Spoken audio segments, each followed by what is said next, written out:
Alright,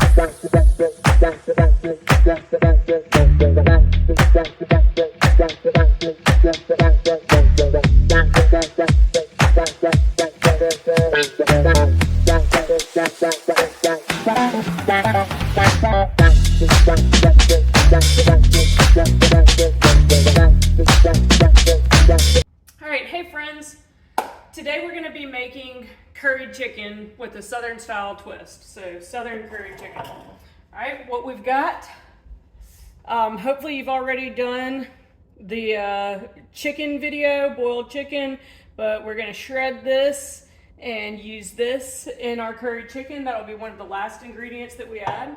Okay, I also have in here some broth. All right, so I'm also going to need 2 cups of broth. All right, so I'm just going to go ahead and pull these out.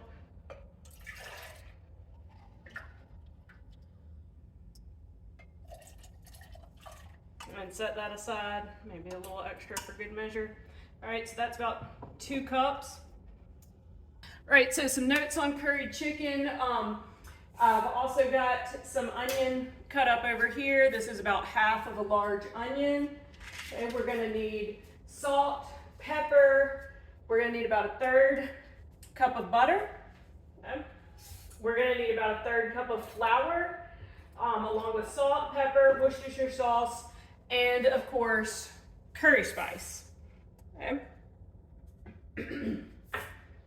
And finally, not pictured there, but we're also going to need some half and half, or you could probably use heavy whipping cream or milk if necessary, but I like to use half and half.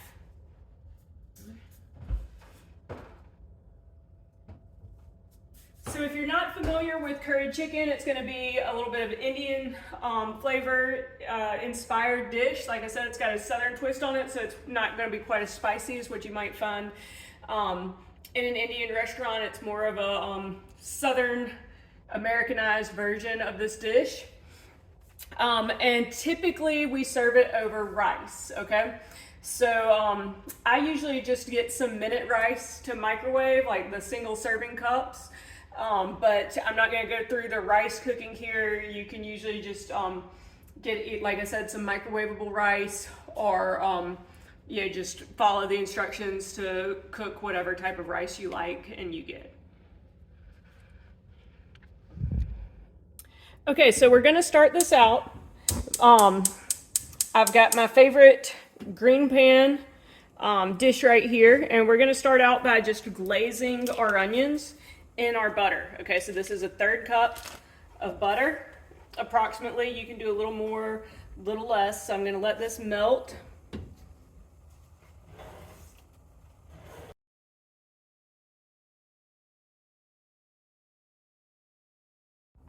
Okay, so our butter is melted. We're going to glaze the onions now. Now the recipe only calls for about a tablespoon of onions. That's a good bit more. I really like onions though.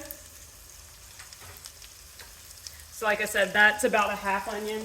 All right, and I'm actually going to use a spoon here. Stir and glaze the onions. I'm going to turn the heat down a little bit.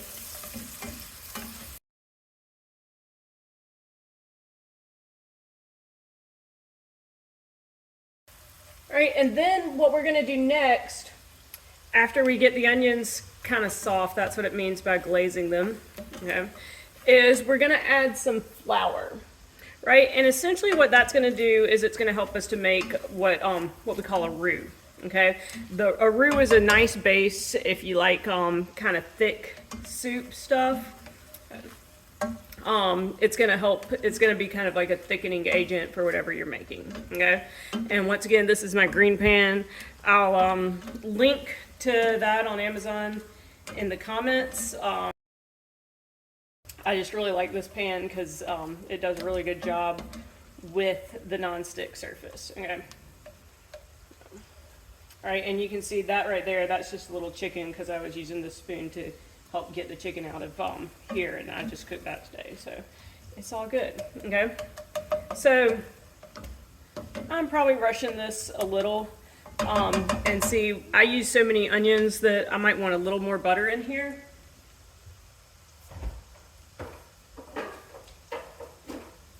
also let the butter cook a little bit long. All right, so I'm gonna add just a tad more butter. To make sure I get a nice, good, thick roux, okay? And have enough butter to make that roux, okay?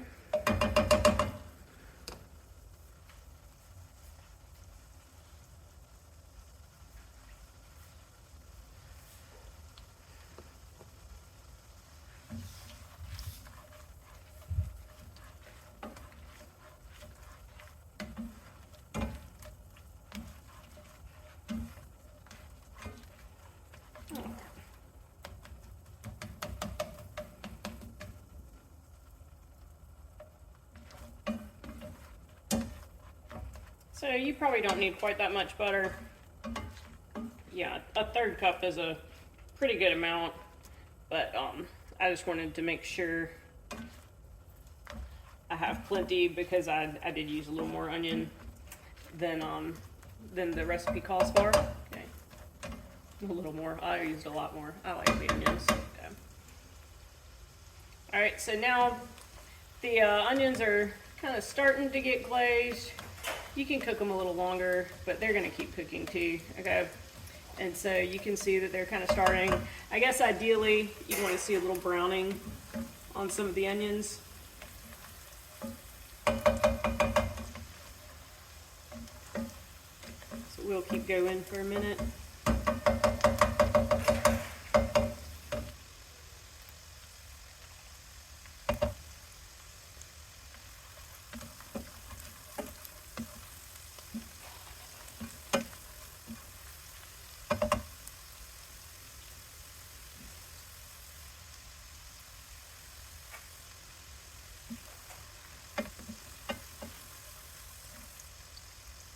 Alright, like usual, I've said this in an earlier video, but like usual, I use Vidalia onions or sweet yellow onions in most of my recipes, unless specifically calling for a white onion or a red onion or a purple onion.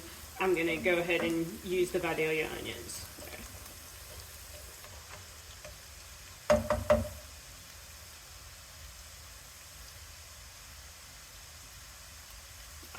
And those are getting pretty close. Yeah, I can slide this, cut it kind of small to double check, but I can feel with my spoon, you know, if you can cut it with something as blunt as this, they're getting soft and glazed, okay? So that's good. Right. Yeah. Okay, so next I'm going to add the flour, and that's going to make the roux. Okay, so I'm going to turn this back to the low heat setting.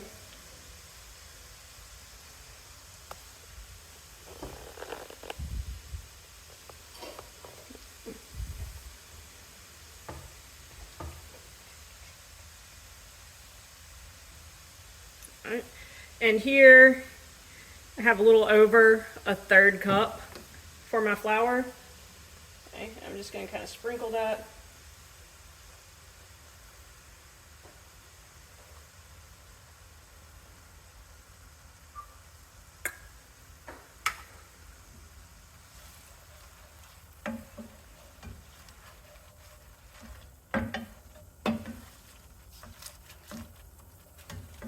Right, and typically you're going to kind of want to brown your roux. This recipe doesn't really necessarily say to do that, but we want to cook it for a little bit, and we're going to go ahead and add some spices into our roux while we let it simmer. Okay, so first and foremost, I'm going to add the curry powder. Okay, so this recipe calls for 1 teaspoon. I'd say the family member that probably put together this recipe probably doesn't like curry quite as much as we do in my family. I'm happy for things to taste very curry. So, yeah, here's my 1 teaspoon. You can kind of see where that goes. I can also link to these measuring tools, these right here, because I really like these. I can't find my half teaspoon one, so I have a different one for that. But I really like this teaspoon curry, or this teaspoon measuring cup. Measuring, not cup, spoons. Okay, so I can link to that. But there's just a little bit over, and I didn't quite exhaust my curry on that. All right, so you can see that's turning a good yellow color. All right, that's what we want with curry. Okay, so that's going to be delicious, and you can really smell that flavor now. Okay, we also need salt and pepper. You've probably seen by now, I'm almost never going to measure my salt and pepper. Okay, so just put a good coating of pepper on there.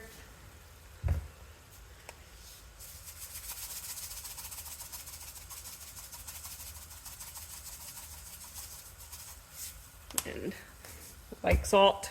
All right, so lots of salt and pepper there. Okay, and that's gonna be a real nice roux now, okay?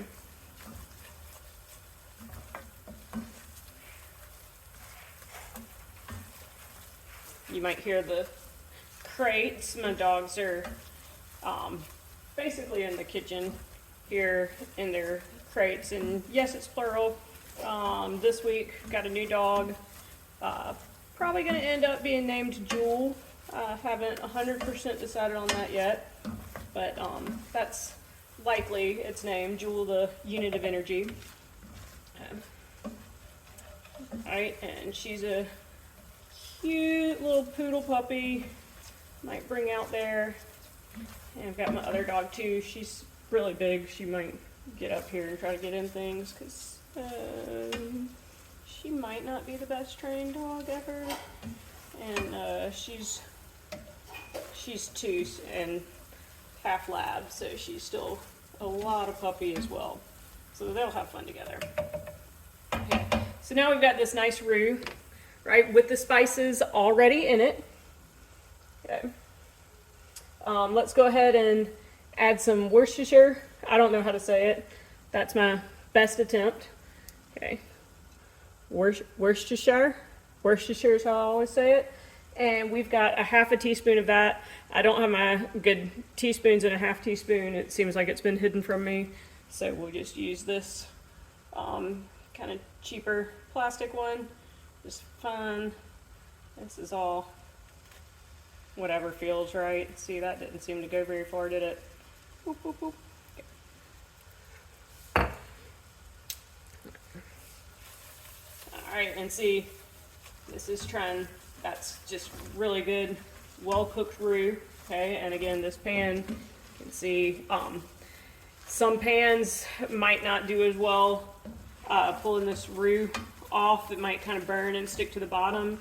So it is pretty important here to have a pretty good pan. Ways to get by with that are, near constant stirring, okay? And you'd probably want to move a little faster than I have if you don't have as nice a pan at putting the chicken stock in. Okay, so the next thing is the chicken stock.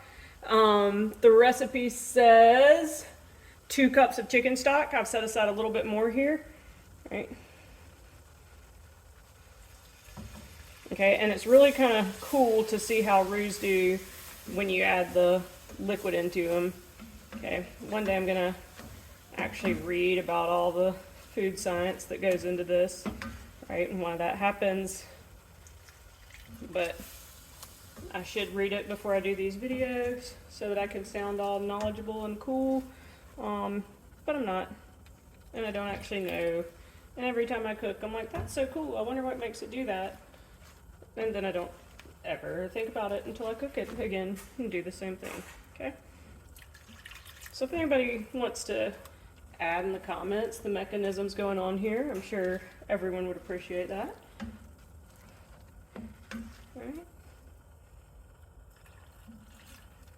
All right, and I'm slowly adding it in. See how I'm adding a little bit at a time and being sure to stir, and you see how thick that is. Okay, so that's the flour that made that real thick, okay?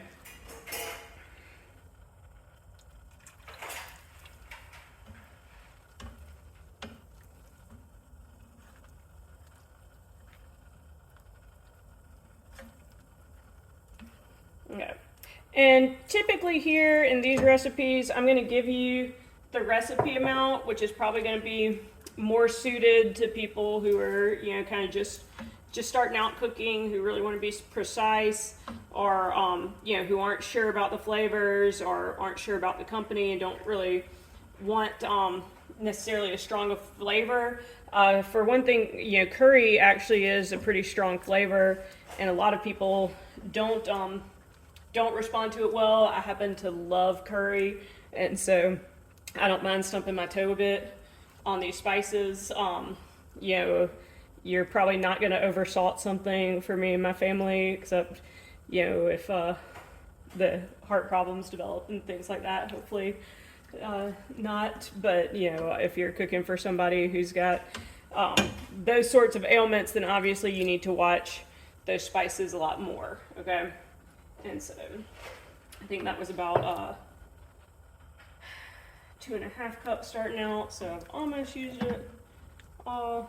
Right, we don't want to get it, we want to kind of keep it thick, because after we add the chicken broth, we've still got to add some half and half, so we want it to kind of stay thick with the chicken broth.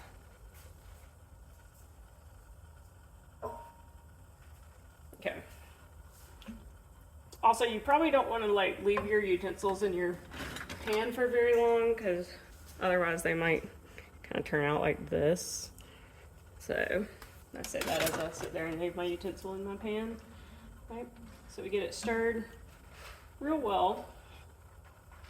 All right, and just to recap, we've put in our butter. Okay, melt butter over low heat. Add in your chopped onions, cook until your onions are glazed. Add flour and stir well. Okay, we did that, we made our roux. While we were making that roux with the flour, we added in curry powder. Okay, that was 1 teaspoon. Okay. The amounts here are 1/3 cup butter, 1 tablespoon chopped onions. Again, if you don't love onions, a tablespoon, I used a lot more. Hey, Jewel, hush, please. 1/3 cup flour, 1 teaspoon of curry powder, and then salt and pepper to taste, and 1/2 teaspoon Worcestershire sauce. Okay, so we added all that in.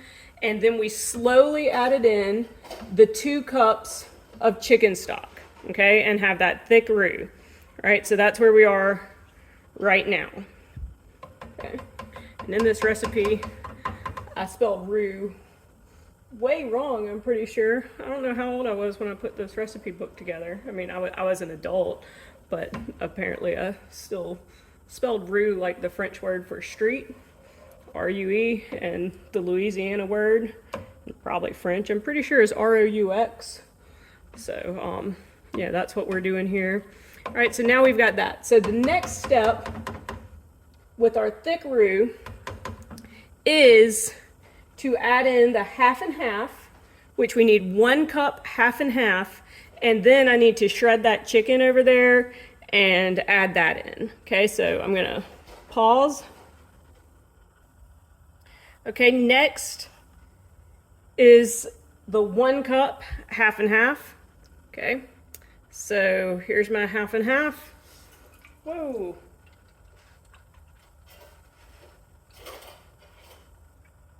And that back line right there is the 1 cup. Okay, so it was back here. All right, and now I'm gonna move and stir this in slowly.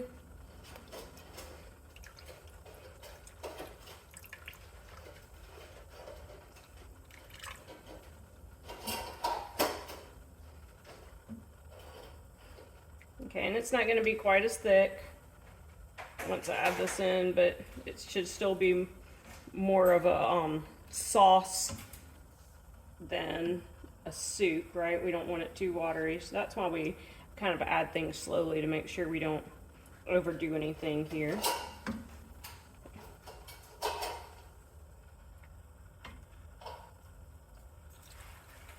And that wasn't very slow.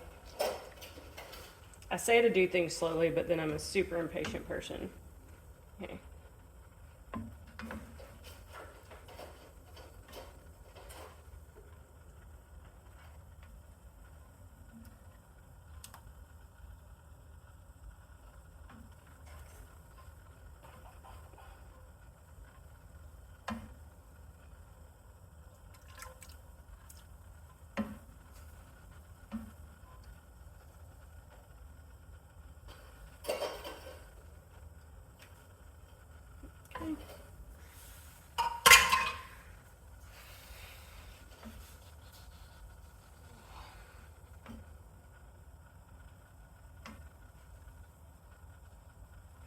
right, so next, I'm gonna make sure this is real low heat. All right, and I'm gonna go to shredding the chicken. Okay, I'm gonna move this right here out of the way.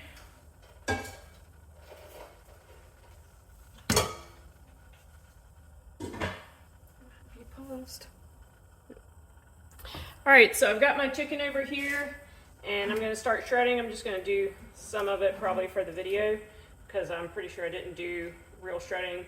You know, as always, make sure your hands are clean. Wash your hands before you start cooking, and frequently while cooking. Okay.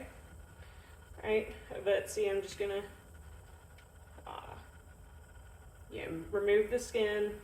This is the skin right here. I've already got that pushed aside, and just kind of tear up the chicken into whatever size chunks you prefer. Okay.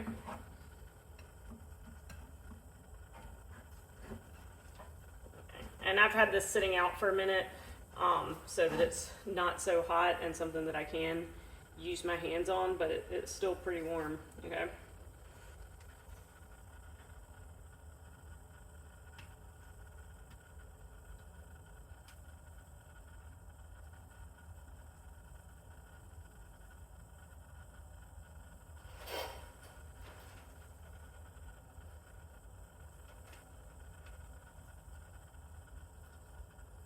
Alright, so while I'm doing this, ideally I would have done this before I had the curry ready, but I'm not that on top of things, and so, you know, it's good to kind of do this maybe a day in advance and go ahead and have it all shredded so that you can just add it in here.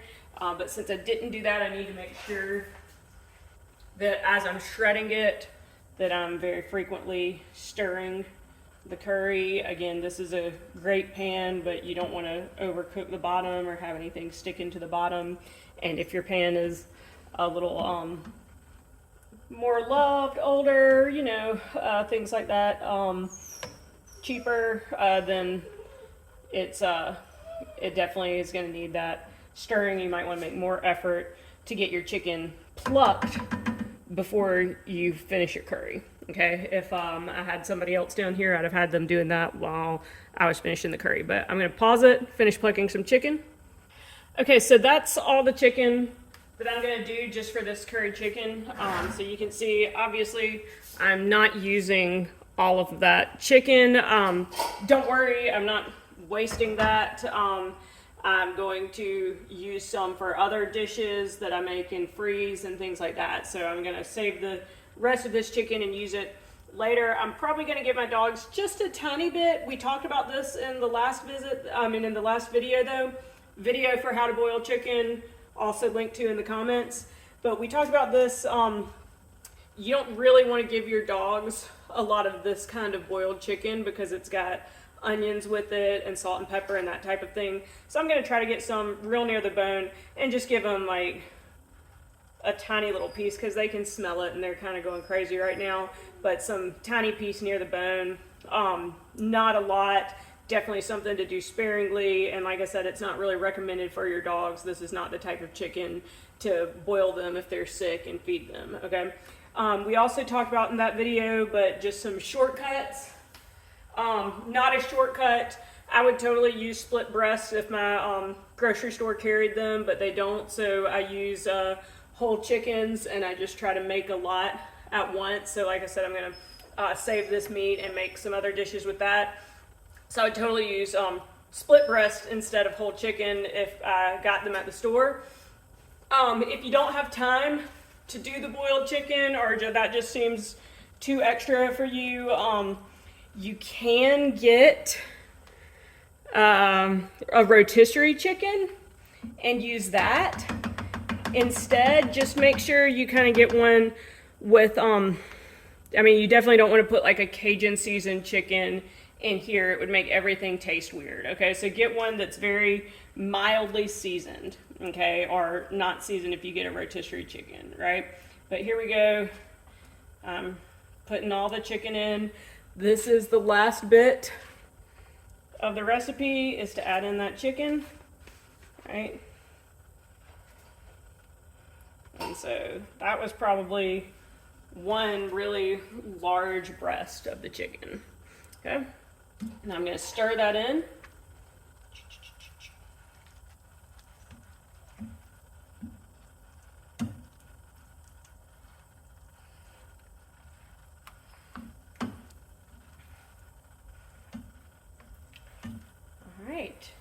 Okay, and that's basically the curried chicken, okay?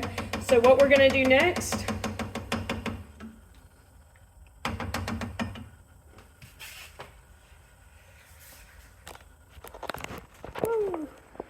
okay, I'll let you see that. That's the curried chicken. Next I'm gonna make sure it's on my low heat setting. It is. I'm gonna be really careful with this dish towel next to an open flame. There's also something I've heard of called canned chicken. I have never tried it and cannot attest to it. Okay, but if you're comfortable with it, it might be okay. I don't know. I have no idea. Let's see. Come here. Pan lid. All right. So now I'm going to cover it. Keep it on low heat. Right?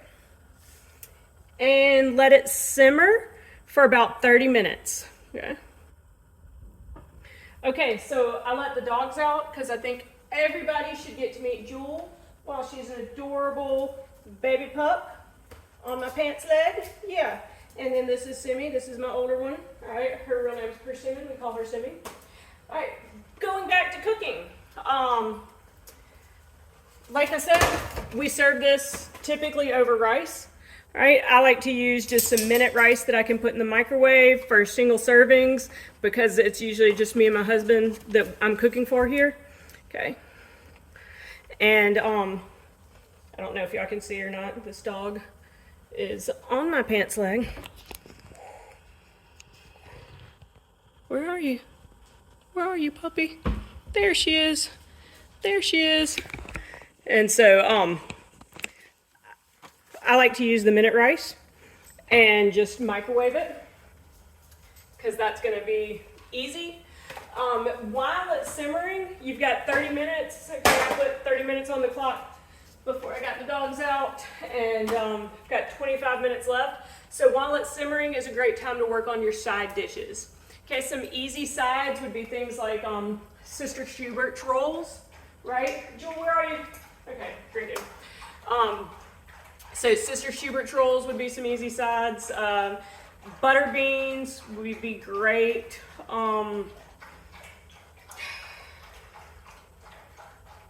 Cornbread. Okay, I'm going to do a video on cornbread for sure later.